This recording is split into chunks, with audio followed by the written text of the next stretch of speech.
The first thing I want to talk about is dai, which is conventionally translated as topic, although this is only partially accurate, as dai has a wider range of meanings than is suggested by the English word, as we shall see. Nevertheless, I'm going to use the word topic in this presentation as a convenient shorthand, which is basically why the word is used by scholars discussing Waka poetry in any case. At its most simple, a poem's topic is simply what it's about, and topics of this type were associated with individual poems very early on, by which I mean the 8th century. Almost invariably in early anthologies, such as the 8th century Manyoshu and Kokinshu, the first imperial anthology, poems are provided with headnotes of varying lengths which state their topics. These headnotes fall into two types. First, those which provide an indication of what a poem is about, such as on birds or on rivers, for example. These are dai in the sense which closely equates with the English word topic. Longer notes tend to give an indication of the context in which a given poem was composed, describing the stimulus which gave rise to the writing of it. These can be short statements, such as sent to the elder maiden of Sakano Ue, or a poem composed by Lord Kakinomoto no Hitomaro on seeing a dead man among the rocks of Samine Island in Sanuki province.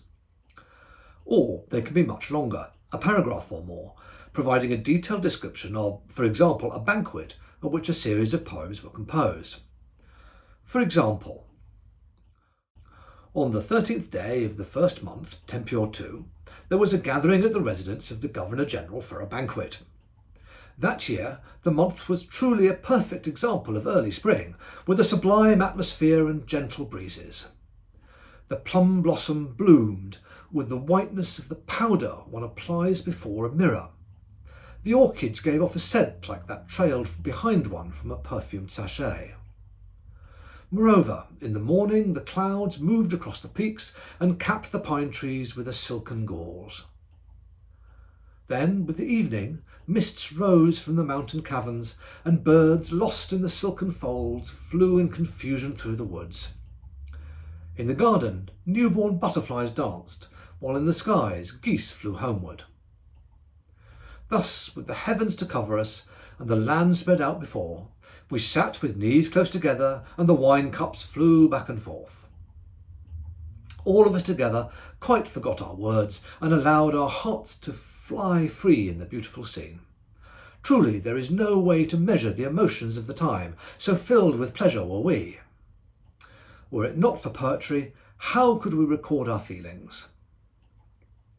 In the poetry of Cathay, there are volumes on the fallen blossoms, but what difference is there between those ancient compositions and those of the present? And so, shall we not compose short poems on this garden of blossoming plum? I don't have time to discuss this headnote in detail, but many of the images and expressions here derived from Chinese sources.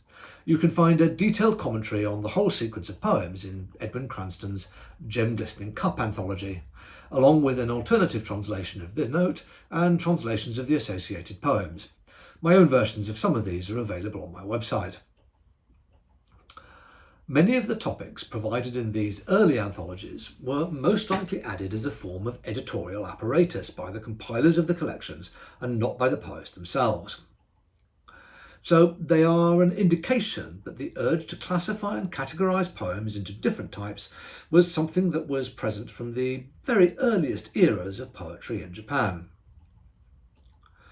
This was not an independent Japanese development, however, because the same tendencies can be observed in earlier collections of Chinese poetry, to which the Japanese will have had access. So the compilers are simply following a precedent set by what was regarded as a culturally superior model to follow, just like the inclusion of Sinitic expressions and vocabulary were.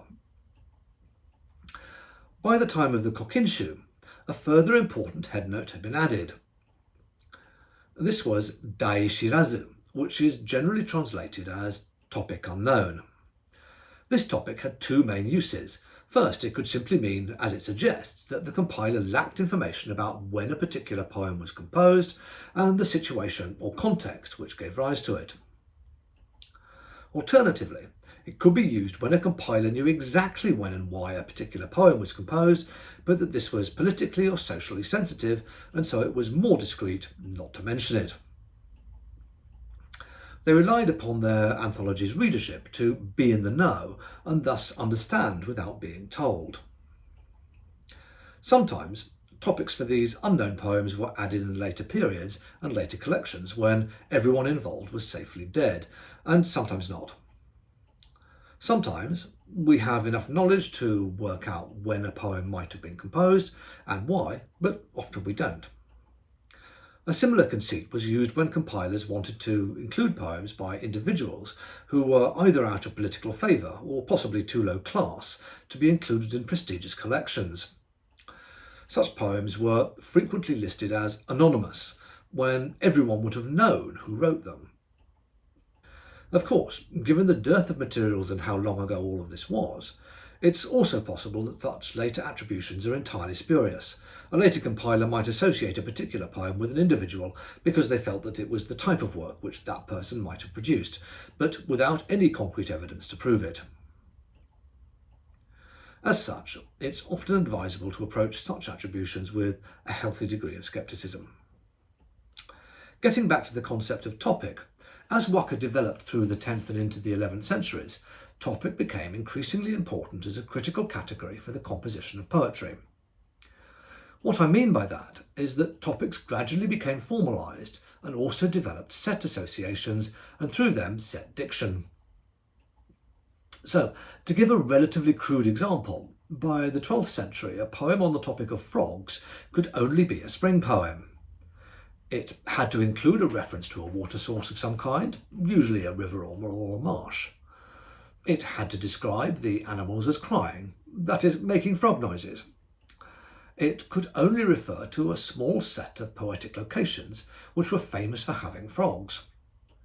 It could only mention a few specific plants which were either associated with those poetic locations or the season. When poems were being critiqued and judged, it would be on the basis of whether or not they complied with all of these various elements of what a topic was about. If they did, then they would be considered acceptable poems, but if they didn't, then they wouldn't. By this time, then, the topics listed for poems were most likely provided by the poets themselves or had been formally assigned if the poem had been composed at a poetry event of some kind. When poetry events were taking place in this period, then, control over the choice of topic or topics on which poets had to compose was very important, as the sequence in which topics were presented allowed an individual to put their personal stamp on the overall meaning that a poetic sequence conveyed. For example, the sequencing of love-related topics in imperial anthologies generally described the expected arc of a relationship through falling in love, being in love, falling out of love, and then resenting the individual you had been in love with. In Eikyu, the collection from which I took the poems which we looked at last week, the sequence is somewhat different, and scholars have described it as telling a bittersweet love story. I hope you can see from this that developing an understanding of topic and what individual topics mean is a key tool for the interpretation and understanding of Waka. One exercise you could usefully engage in is keeping a list of poetic topics as we encounter them, or as you encounter them in your own reading, and making notes of what you think the key characteristics are as a way of building up your own internal database of these elements of Waka poetry.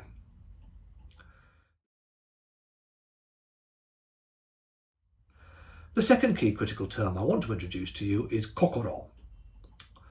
This has been translated with a number of different terms by Western scholars, but the most generally accepted, and the one which I will use here, is conception, although you may come across it as spirit in some contexts.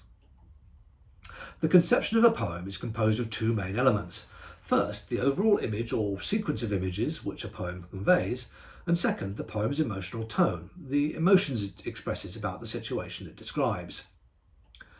In later periods, by which I mean the mid to late 12th century, conception came to be considered as something almost ineffable, the inner essence of a poem or a poem's topic, which it was impossible to put into words, but which could be instinctively understood by an individual with an appropriate level of cultural and poetic sensibility. Some scholars have argued that this development was partially a form of gatekeeping by semi-professional poets as a way of increasing their own value. This enabled them to function as paid guides and tutors to individuals who aspired to compose poetry but lacked the necessary social background to understand such things automatically. It is for reasons such as this that famous aristocratic poets were often recruited as Waka tutors to and by senior warriors. Through the poet's instruction, they could begin to compose the correct sort of poetry, expressing the correct sort of feelings, and thus demonstrate their culture and civility. To give an example, let's think about the conception of poems on the topic of deer, or stags. Poems on this topic rarely describe the animals themselves, but more often describe the poet's emotions on hearing their calls from the mountain forests, usually while on a retreat at a mountain temple or lodging of some kind. The feelings hearing these cries evoked were melancholy, with the poet imagining that the stag is calling out of loneliness or unrequited love.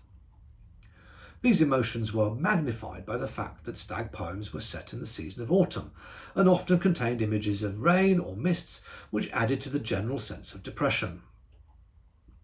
No Waka poet worth his or her salt would have composed a poem on the topic of deer in which the animals were happy, or described them in a season other than autumn. Such a violation of the conception of the topic would be unthinkable. As I have said before, pre-modern poets were rarely explicit about what the conception of a topic should be. It was simply something that everyone knew from their reading of Waka and writing their own work. What you do get, however, are poems being criticised for violations of the topic in terms of emotion or situation. What you can assume at the moment, however, is that if a poem appears in an imperial poetry anthology, then the conception of the topic which it conveys is the correct one, mostly. I say mostly because there were a few eccentric individuals who produced poetry with unusual, we might say original, conceptions, who were too important or too famous to ignore completely. Again, history sometimes plays a part here too, with poems whose conceptions were considered eccentric when they were first composed, later coming to be seen as acceptable as fashions changed.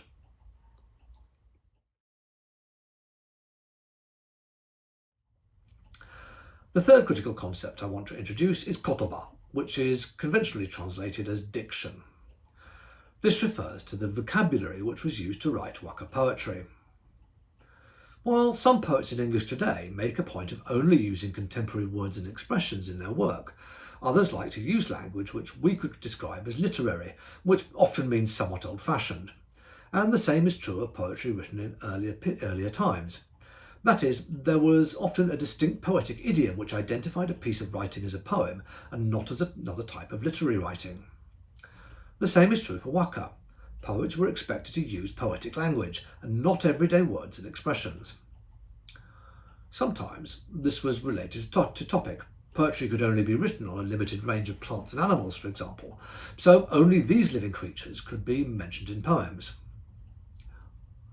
The same is true of particular types of weather with seasonal associations.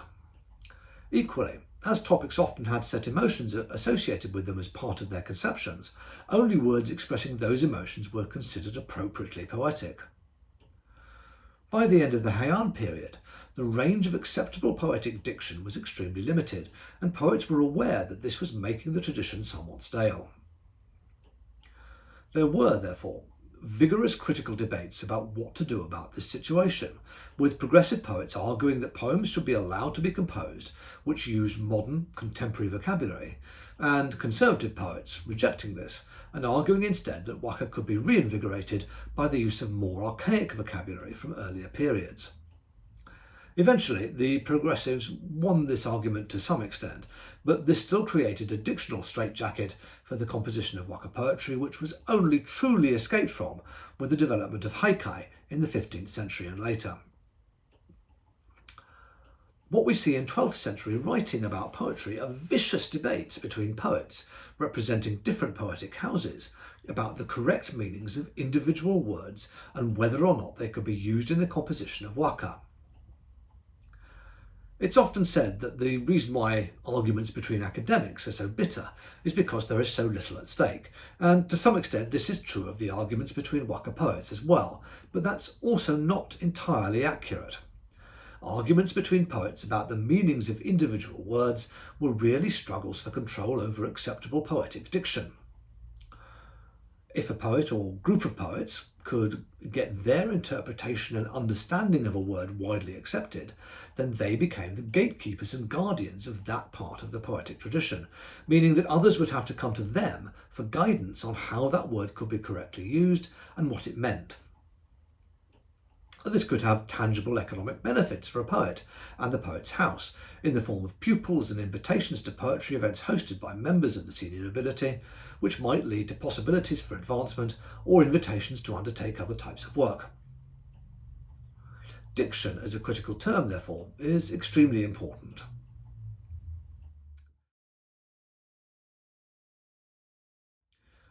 The final critical concept I wish to introduce is sugata, which is usually translated as configuration. A poem's configuration is the overall impression which it creates when reading or hearing it, and is composed of the interplay between its topic, conception, and diction. Is a poem's topic acceptable? Are the emotions and images it conveys appropriate to the topic? Are the words which are used to write it appropriate poetic vocabulary? If the answer to all of these questions is yes, then a poem's configuration is likely to be considered to be good. If the answer to any of them is no, then a poem is likely to be considered to suffer from defects. As a critical concept, however, configuration is less frequently used and referred to than the others I have already mentioned. I'm aware that I've given you quite a lot to take in this presentation. There's still more I want to cover this week, so I suggest that now will be a good time for you to take a break, think about what I've said, and maybe read a few waka for relaxation, and then come back to the next video. See you soon.